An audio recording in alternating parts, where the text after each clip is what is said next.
All right students, हमने last class में क्या किया था P4 की, कि हमने जो केस स्टडी थी P4 की, that is the specimen 2023 that was given by Cambridge. हमने उसको अच्छी तरह से इंटरप्रेट किया था।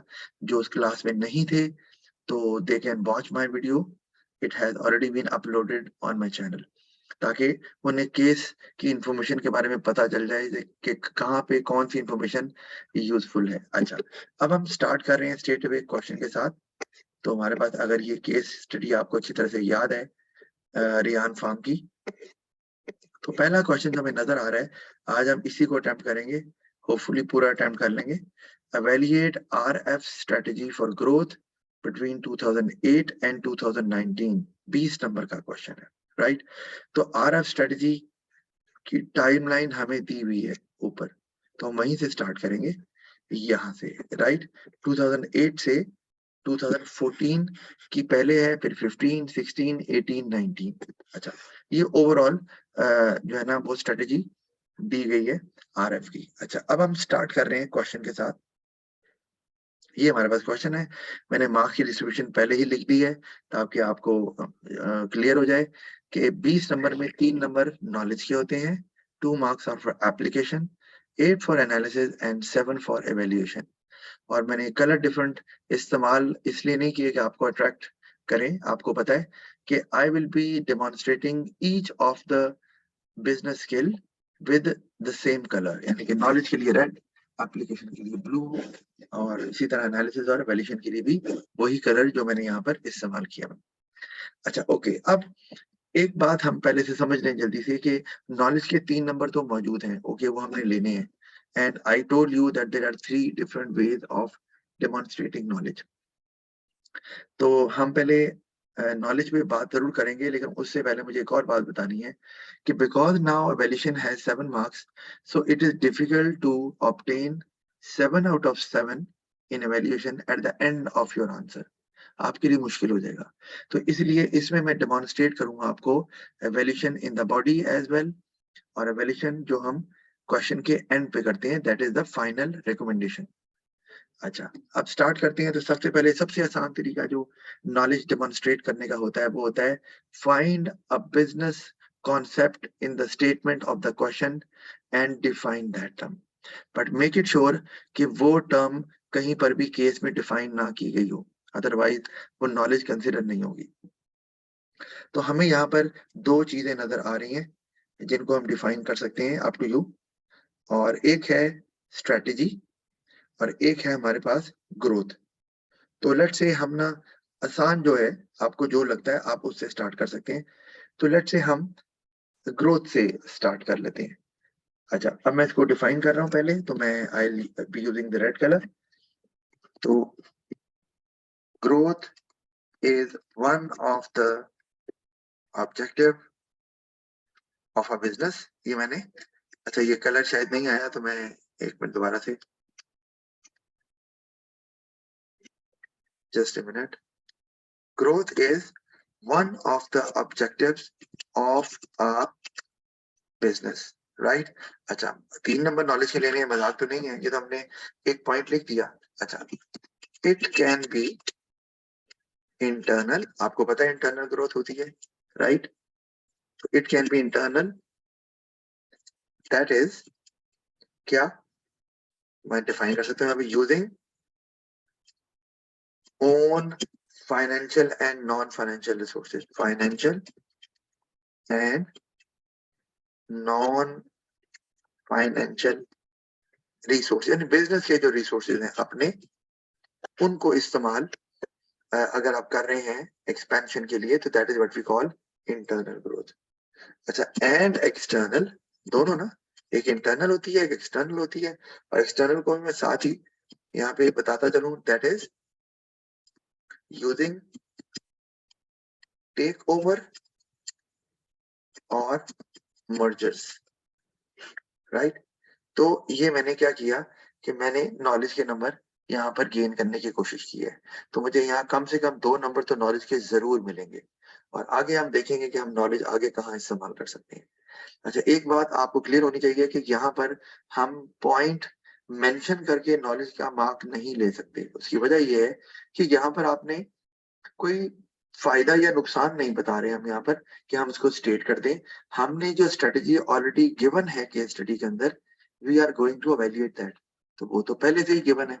अगर आप उस स्ट्रेटजी को मेंशन करेंगे तो वो एप्लीकेशन में तो आ सकता है, but it can not be considered as knowledge, क्योंकि नॉलेज जो है वो केस स्टडी का पार्ट नहीं होना चाहिए। Only then it is considered as knowledge. तो इसमें हम कोई पॉइंट मेंशन करके नॉलेज का नंबर नहीं ले सकते, या it is difficult to gain it. हम तीसरा एक और तरीका है, उसको यूज करेंगे एक और नंबर नॉलेज का लेने के लिए, लेकिन लेटर ऑन, ताकि आपको और अच्छे से समझ आए। अच्छा, अब हम आगे चलते हैं। तो आगे अब हमने चूंकि स्टार्ट करनी है स्ट्रैटेजी, तो मैं सबसे पहले जो हमें स्ट्रैटेजी नजर आ रही है 2008 से 2014 वाली, कि several purchases of land to increase capacity. ठीक है, अब आपको ये पता होना चाहिए, मैंने पहले भी बात की थी पिछले क्लास में, कि अर्लियर ये क्या प्रोड्यूस कर रहे थे, ये sugar cane, pineapple and mangoes produce करते हैं। लेकिन इन्होंने 2008 से 14 में स्ट्रेटजी क्या अडॉप्ट की कि वो सारे लैंड को इस्तेमाल करेंगे फॉर शुगर केन। सॉरी, यहाँ पे अभी नहीं है, वो निचले वाले में, सॉरी, जो बहुत सारा लैंड उन्होंने परचेज किया ताकि अपनी कैपेसिटी को बढ़ा सके और इकोनॉमी में स्केल गेन कर सकें और प्रॉफिट को मैक्सिमाइज कर सकें। लेकिन एक चीज जो हमें नजर आ रही है कि सारे का सारा प्रॉफिट री इन्वेस्ट कर दिया गया। तो ओनर्स के लिए या शेयर होल्डर के लिए कुछ भी नहीं था 2008 से 14 के दरमियान। हम इसी को वैल्यूएट करते हैं जो हमें लग रहा है कि ये कोई फेवरेबल बात नहीं है। तो लेट्स एड्रेस दैट। तो आसान है, स्ट्रेटजी पकड़ी और उसको हमने असेस किया कि ये क्या है। अच्छा, मैं यहाँ पे लिख रहा हूँ, मैं अब पहले तो इसका कलर चेंज करता हूँ, क्योंकि मुझे पहले केस की इंफॉर्मेशन को लिखना है। अब केस की इंफॉर्मेशन खाली लिखने से एप्लीकेशन नहीं होती, अनलेस एंड अनटिल आप उससे कोई एनालिसिस करें, कोई पॉइंट की डेवलपमेंट हो। अच्छा, R F reinvested all the profit to increase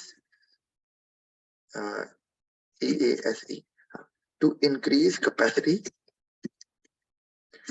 to achieve economies of scale, achieve economies। अच्छा, मैं ना ये लिखूं, इंक्रीज कैपेसिटी भी कर दूं तो तब भी बात बनती है। अच्छा ठीक है, इतना भी लिख दो। अच्छा, अब ये ना, ये ब्लू में क्यों है, क्योंकि ये नॉलेज नहीं है, it is already given in the case, तो ये एप्लीकेशन तो हो सकती है। अच्छा, अब ये किया, वो यूज तो किया, बट मैं आगे इसी को इस्तेमाल कर रहा हूँ।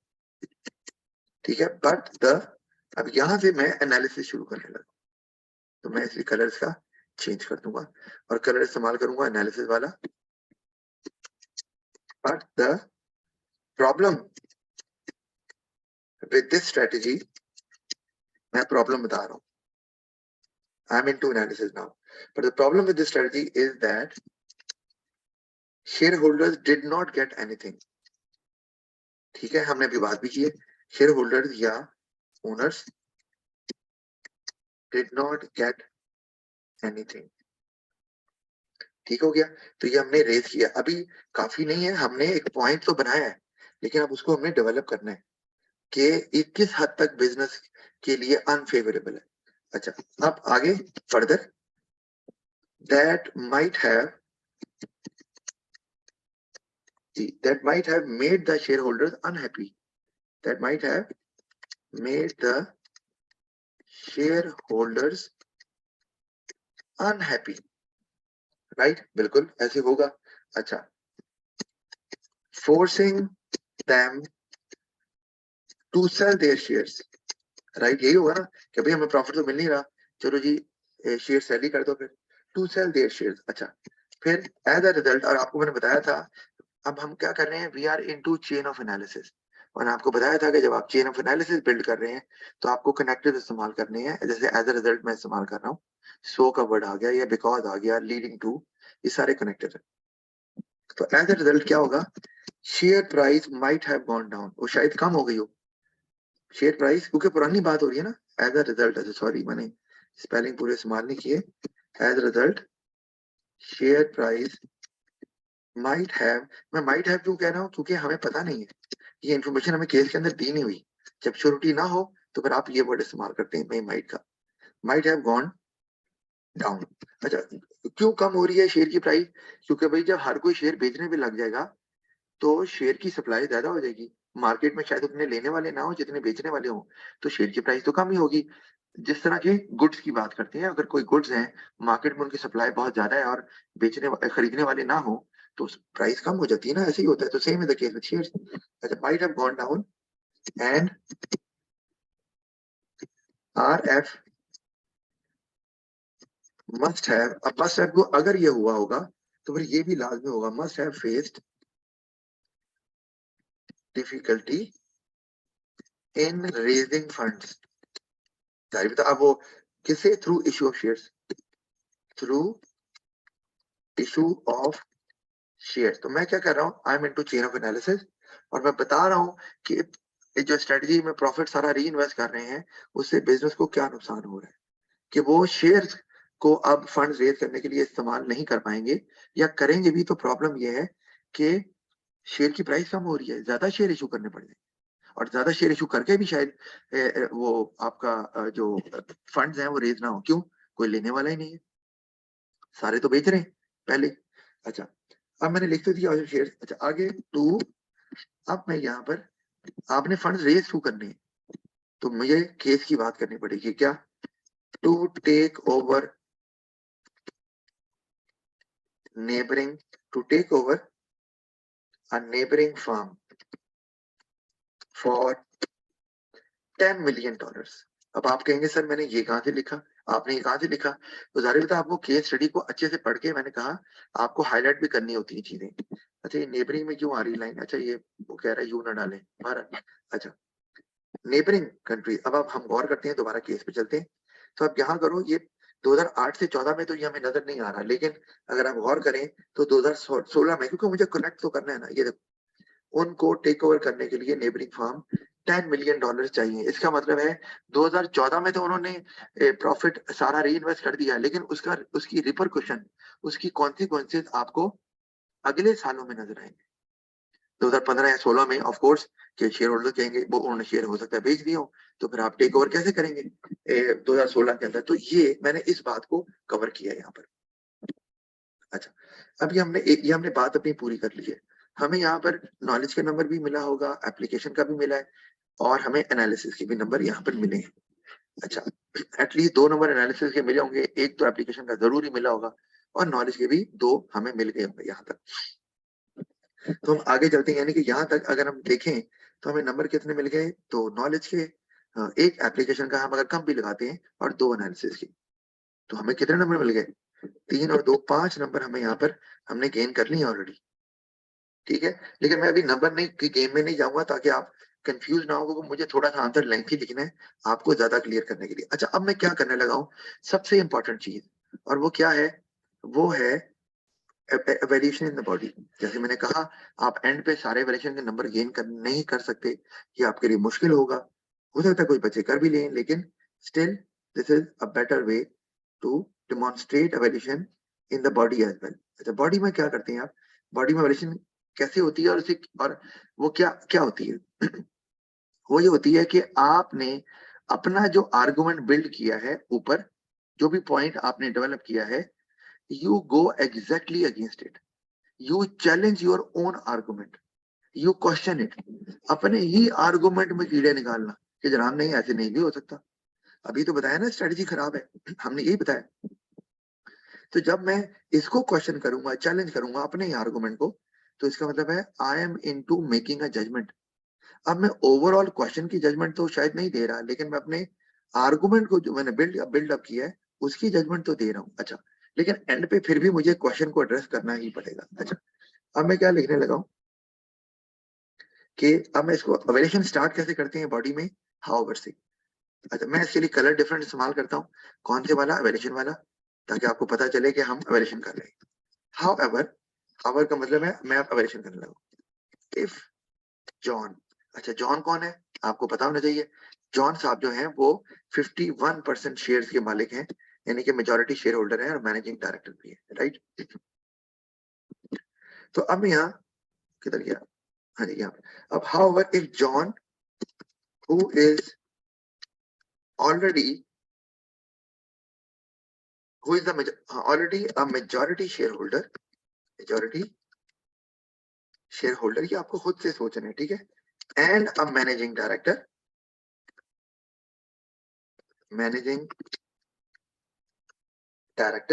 अच्छा, might have convinced, ठीक है, मैं assume कर रहा हूँ ना, might have convinced the rest of the shareholders successfully, शायद उसने उनको कन्विंस कर लिया हो कि वो शेयर ना बेचें। कहां पर? In the AGM. किस तरह से? बाय टेलिंग देम, क्या बताकर? अबाउट, अच्छा, अब चूंकि मैं केस की इंफॉर्मेशन इस्तेमाल करनी है, क्योंकि आपको अपनी इवैल्यूएशन को भी, अपने एनालिसिस को भी, you have to back it up with the information in the case throughout, otherwise problem होगी। अच्छा, अबाउट द, मैं यहाँ लिखने लगा, मैं इसको एप्लीकेशन चूंकि इस्तेमाल करनी है, मैं कलर चेंज कर रहा हूँ। तो about the large profit, about the large profit margin to be earned in 2015। अच्छा, अब मैं ब्रैकेट में लिख भी सकता हूँ, क्या? shown in appendix 1, लिखा भी हुआ है, आपको दिखा देता हूँ। देखें, 2015 में, जो 2015 ये हमारे पास मौजूद है, इसका अपेंडिक्स अगर हम देखें तो हम नीचे चलते हैं अपेंडिक्स 1 पे, केस के ये, तो यहाँ पर लिखा हुआ है लार्ज प्रॉफिट मार्जिन। तो आप कहीं से भी कोई सी भी केस की इंफॉर्मेशन इस्तेमाल कर सकते हैं दैट सपोर्ट्स योर आर्गुमेंट। अच्छा, तो मैंने ये कहा कि भाई वो कह सकता है भाई 2015 में प्रॉफिट बहुत होने वाला है, तो आप बेफिक्र हो जाएं, सब कमियां दूर कर देंगे, ठीक है, तो ये मुमकिन है। अच्छा, आगे मैं फर्दर एवेल्यूशन पे ही अभी रहूंगा, इसी पॉइंट को आगे करते हैं। मोर ओवर, क्योंकि हमने देखना है, अपने पॉइंट को हमने बताना है कि वो जो मैंने आर्गुमेंट ऊपर बिल्ड किया है वो जरूरी नहीं है कि हुआ भी हो। अच्छा, मोर ओवर, आगे मैं क्या बताने लगा हूं? Moreover, no such information is provided in the case that shareholders are unhappy. ये पूरे केस में कहीं नहीं लिखा हुआ, इसका मतलब है अगर कोई ऐसी इंफॉर्मेशन है जो केस में नहीं भी है, आप उसको भी इस्तेमाल कर सकते हो एज एवेल्यूशन। इस तरह भी कभी ये इंफॉर्मेशन हमें नहीं पता, ऐसे भी लिखा है। खैर, यहाँ तो मैंने फेवर में इस्तेमाल कर लिया। अच्छा, अब दैट मस्ट हैव, अब क्या किया उसने? दैट मस्ट ऑल्सो हैव, अच्छा ऑल्सो लिख देता हूँ साथ, must also have saved the cost of boring, saved the cost of boring. वो कैसे?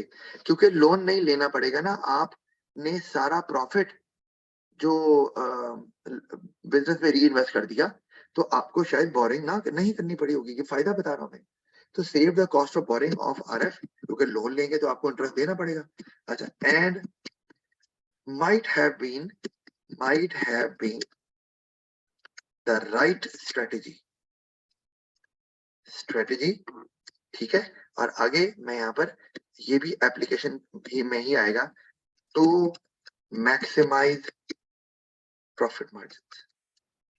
ये मैंने क्यों लिखा ब्लू में, इसको देख लेते हैं केस में। ये देखें, यहाँ पर उन्होंने कहा हुआ है कि प्रॉफिट मार्जिन को मैक्सिमाइज करना चाह रहे हैं। मैंने इसको देखा है, ये देखें, यहाँ पर ये टू मैक्सिमाइज प्रॉफिट मार्जिन, तो उनका एक ऑब्जेक्टिव है ये, तो मैंने उसको भी सपोर्ट कर दिया। तो जहां तक हो सके अगर केस की इंफॉर्मेशन को आप यूज करते रहेंगे तो आपको कभी भी आपकी मार्क्स रिडक्शन नहीं होगी, you will always remain logical. अच्छा, तो हमने बता दिया। अब ये क्या हुआ, हमने evaluation in the body complete कर दी, जो हमने अच्छा, लेकिन एक बात, एवेल्यूशन इन द बॉडी को पहचानते कैसे हैं? वो तो मैंने बताया आपको कि आप अपने ही आर्गुमेंट को चैलेंज करते हैं, फाइन, लेकिन उसमें आप एंड पे क्वेश्चन की स्टेटमेंट को या वैल्यूएशन करते हुए क्वेश्चन की स्टेटमेंट को एड्रेस करना बहुत जरूरी है। तो मैंने जो लिखा might have been the right strategy, तो ऊपर क्वेश्चन में है ना क्या, एवेल्युएट आरएफ स्ट्रेटेजी। तो एवेल्यूएशन की पहचान ये है कि you always address the statement of the question, याद रखना है। चाहे आप बॉडी में कर रहे हो, चाहे आप एंड पे कर रहे हो, you always address the statement of the question. तो मैंने वो कर दी स्टेटमेंट एड्रेस और जस्टिफाई भी कर दिया। आई होप को यहाँ तक किसी बच्चे को कोई प्रॉब्लम नहीं होगा। अब हम आगे चलते हैं, इसी तरह से आसान को मुश्किल नहीं है। अच्छा, फिर हम आगे चलते हैं, तो अब हम अगली स्ट्रेटजी देख लेते हैं उनकी कौन सी थी। ठीक है जी, और वो क्या है जी, ये चेंज नहीं हो रहा, एक मिनट। हाँ जी, आगे आते हैं, तो यहाँ पे आगे 2015 all land converted to sugar cane production. ठीक है, अपेंडिक्स 1 भी है, लेकिन ये भी अगर हम देखें तो ये एक एरिया ऑफ कंसर्न जरूर है।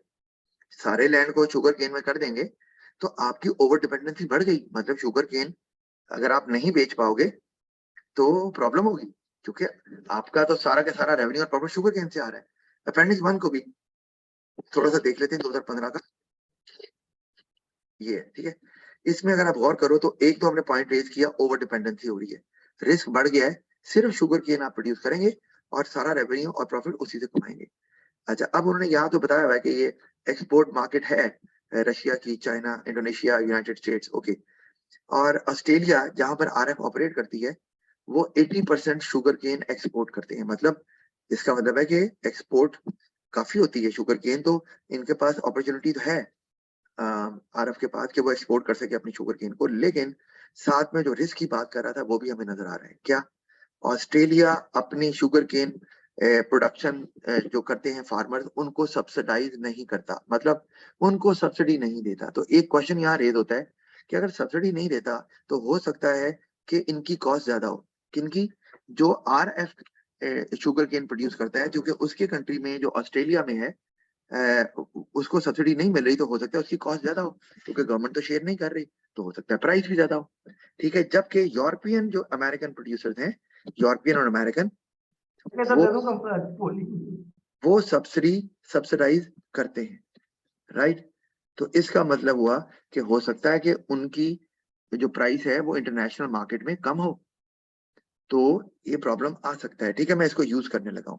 फिर ब्राजीलियन शुगर केन फार्मर्स को भी देख लें, वो ज्यादा एफिशिएंट है, मतलब वेस्टेज कम करते हैं, तो वो ऑस्ट्रेलियन शुगर केन फार्मर से ज्यादा एफिशिएंट है। तो यहाँ प्रॉब्लम आ रहा है ना। इमेजिन करो कि अगर जो यूरोपियन और अमेरिकन प्रोड्यूसर्स हैं उनकी प्राइस कम है आरएफ की शुगर केन से, और ब्राजीलियन शुगर केन वाले ज्यादा एफिशिएंट हैं, तो अगर आरएफ की शुगर केन की सेल नहीं होती, एक्सपोर्ट नहीं कर पाते, तो आरएफ को तो एक मेजर रिस्क आ गया, क्योंकि उनकी तो सारा जो रेवेन्यू और प्रॉफिट है वो शुगर केन पे डिपेंडेंट है। अब मैं इसी को इस्तेमाल करने लगा यहाँ पर, तो अब देखें कि मैं इसको कैसे इस्तेमाल करने लगा। हम मार्जिन पे पहुंच गए और अब हम आगे चल रहे हैं। वही बात मैं रेज करूंगा यहाँ पर। आरएफ, सॉरी कलर चेंज करते हैं, क्योंकि अभी मैं केस की इंफॉर्मेशन को इस्तेमाल लिखूंगा ना पहले। आरएफ कन्वर्टेड के मैं बता रहा हूँ कौन सी वाली स्ट्रेटजी के पार्ट को मैं यूज कर रहा हूँ या उसको मेंशन कर रहा हूँ, असेस कर रहा हूँ। अच्छा, RF converted all the available land to sugar cane production. ठीक है जी, ये लिखा भी हुआ वहां पर। ठीक है, and stop the production of, आपको हमने पहले पढ़ा ये पाइनएप्पल्स, ठीक है, और एंड मैंगोज, उनको नहीं बनाएगा वो, ये लिखा भी हुआ है ना केस में। अच्छा, कंप्लीटली बिल्कुल नहीं बना रहा।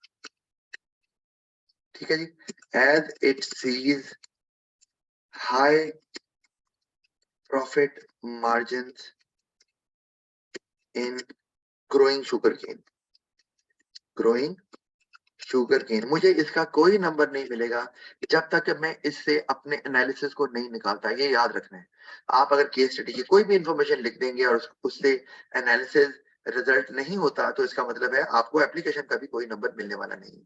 तो प्रॉफिट मार्जिन है ना, ये नजर तो आ रहा है हमें कि इस प्रॉफिट, लार्ज प्रॉफिट मार्जिन के लिए उसने ये काम किया। अच्छा, अब मैं एनालिसिस में जाने लगा हूं, तो मैं ऑफ कोर्स कलर को चेंज कर देता हूँ कि इसमें भी, कि इसमें इशू क्या है, इशू आ रहा है, but the problem with this strategy, the problem with this strategy was that, क्या है जी, RF sugarcane might have been that RF sugarcane might have been at a cost disadvantage, a cost disadvantage। वो आपको क्यों, वो कैसे, आपको बताया मैंने कि वो गवर्नमेंट RF के फार्मर्स को, या ऑस्ट्रेलिया की पूरी गवर्नमेंट फार्मर्स को सब्सिडाइज नहीं कर रही, तो कॉस्ट डिसएडवांटेज हो सकता है ना कि इनकी कॉस्ट ज्यादा हो, मैं वही लिख रहा हूँ जो मैंने बताया। अच्छा, कंपेयर टू ब्राजील, ठीक है, ये हमने ऊपर बात की है इस पे। एंड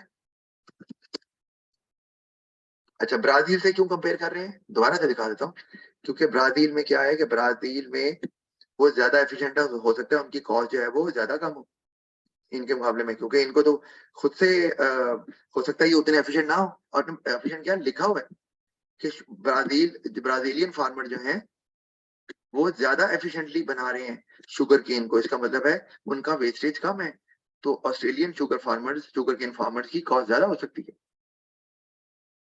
हम उसी की बात कर रहे हैं। अच्छा, और इसके साथ ही हम आगे लिख रहे हैं कि एंड प्राइस अनकंपेटिटिव है वो, and price uncompetitive, price uncompetitive compare to US farmers, compare to US farmer. ये मैंने यहाँ प्राइस अनकंपेरेटिव क्यों लिखा, इसीलिए कि आपकी अगर मैं अमेरिका की बात करूं तो अमेरिका के प्रोड्यूसर शायद इतने एफिशिएंट तो नहीं है, लेकिन चूंकि उनको गवर्नमेंट सब्सिडाइज कर रही है, so they might have been charging a lower price, जो कि ऑस्ट्रेलिया के जो शुगर केन प्रोड्यूस करने वाले फार्मर्स हैं वो ना चार्ज कर सके, क्योंकि ऑस्ट्रेलिया की गवर्नमेंट उनको सब्सिडी दे नहीं रही, और ऑस्ट्रेलिया में आरएफ भी है, आरएफ वहीं पर है ना, तो हमने दोनों को कवर कर दिया।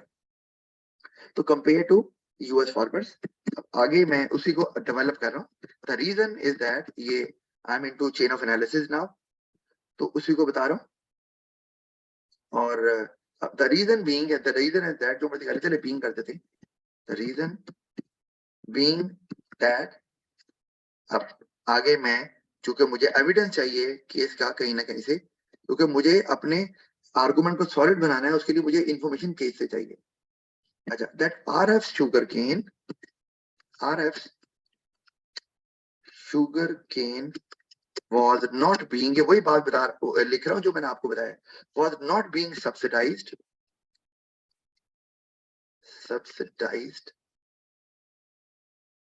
by the Australian government,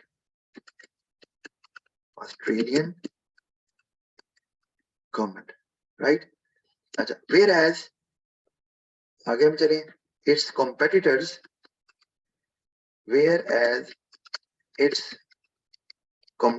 कौन से हमने बात की अभी, ब्राजील, ठीक है, Brazil in the export market, क्योंकि एक्सपोर्ट ही करना है ना, इन the export market was more efficient in producing sugarcane, whereas its competitor Brazil in the export market was more efficient। ये इंफॉर्मेशन लिखी हुई है, मैं सपोर्ट के लिए इस्तेमाल कर रहा हूं, in producing sugarcane,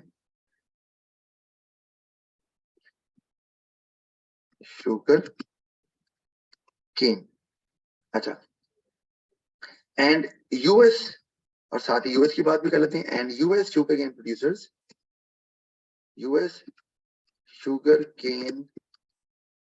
producers were subsidized, अच्छा ये तो बात हो गई ना, हाँ, were subsidized by its government, वो कर रहे हैं यही बात जो ऊपर लिखी थी, मैंने एनालिसिस किया और साथ बताया कि इसकी सपोर्ट में ये लिखा हुआ है। अच्छा, अब मैं अभी अपने, ये मेरा एनालिसिस चल रहा है अभी, उसी में मैंने एप्लीकेशन इस्तेमाल कर दी है, तो आगे मैं चेन ऑफ एनालिसिस को अभी आगे जारी रखूंगा। एज अ रिजल्ट ये मैंने कनेक्टिव आगे इस्तेमाल किया। As a result RF might not have been able to avail large profit margins, to avail large profit margins, क्योंकि ऊपर वो कह रहे हैं लार्ज प्रॉफिट होगा, despite rising global sugar cane demand. अच्छा, ये मैंने लिखा है कि डिमांड शुगर केन की बढ़ रही है, फिर भी उनको प्रॉफिट नहीं होगा क्योंकि उनकी चीज बिकेगी नहीं। किस वजह से? मैंने रीजन लिख दिया।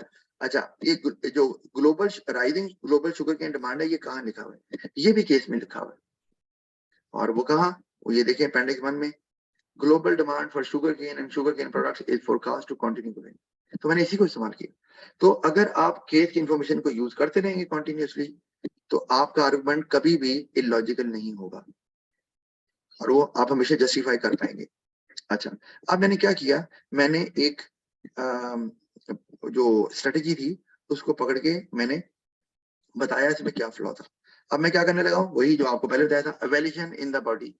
अपना जो है पॉइंट मैंने रेज किया है, मैं अब इसको क्वेश्चन करने लगा हूँ, इसको चैलेंज करने लगा हूँ कि भाई ऐसा नहीं भी हो सकता। अच्छा, वो कैसे जी? अब ये देखें, इसके लिए मैं अब डिफरेंट कलर इस्तेमाल कर रहा हूँ। हाउएवर, जैसे मैंने बताया है, एवेल्यूशन के लिए आप यही करते हैं, US farmers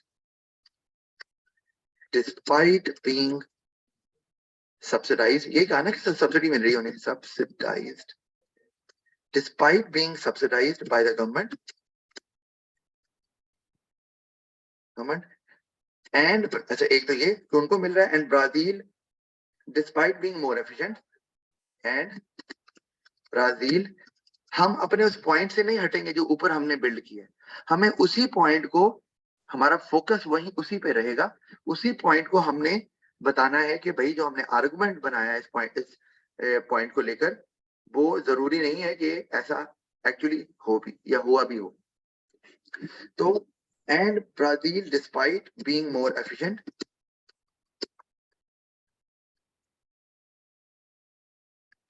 might not have a cost advantage, might not have,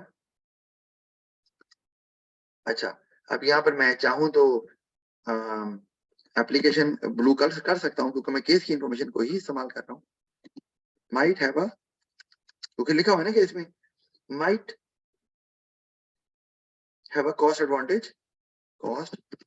advantage over Rayans, जो बिजनेस का नाम है, Rayans sugar cane in the export market, sugar cane in the export market. अच्छा, मैंने लिख तो दिया कि भाई जरूरी नहीं है कि उनको कॉस्ट एडवांटेज हुआ भी हो, तो मुझे मेंशन तो करना है ना कि कैसे। आगे मैं लिख रहा हूँ ड्यू टू, अच्छा ये तो मैंने इंफॉर्मेशन इस्तेमाल कर ली ना, अब आगे मेरा एवेल्यूशन चल रही है। एवेल्यूशन में भी आपको एप्लीकेशन इस्तेमाल करनी है और एनालिसिस में भी। अच्छा, ड्यू टू, किस वजह से? High inflation. अब ऐसा कुछ लिखा नहीं हुआ, तो ना लिखा हो तो आप इस, मैंने कहा था कोई इंफॉर्मेशन जो मिस है केस में, आप उसको इस्तेमाल कर सकते हैं एवेल्यूशन करना चाहें। Due to high inflation compare to Australia, ठीक है। तो अगर वहां इन्फ्लेशन ज्यादा है, आप इमेजिन करो, तो उनकी अगर कॉस्ट कम भी है तो कोई फायदा नहीं होने वाला, उनकी प्राइस फिर भी ज्यादा ही होगी क्योंकि वहां इन्फ्लेशन है। अच्छा, टाइम एक्सपायर हो रहा है, तो आप ऐसा करें दोबारा ज्वाइन कर लें क्योंकि मैं इस सवाल को पूरा करूंगा। ठीक है जी, दोबारा आ जाए।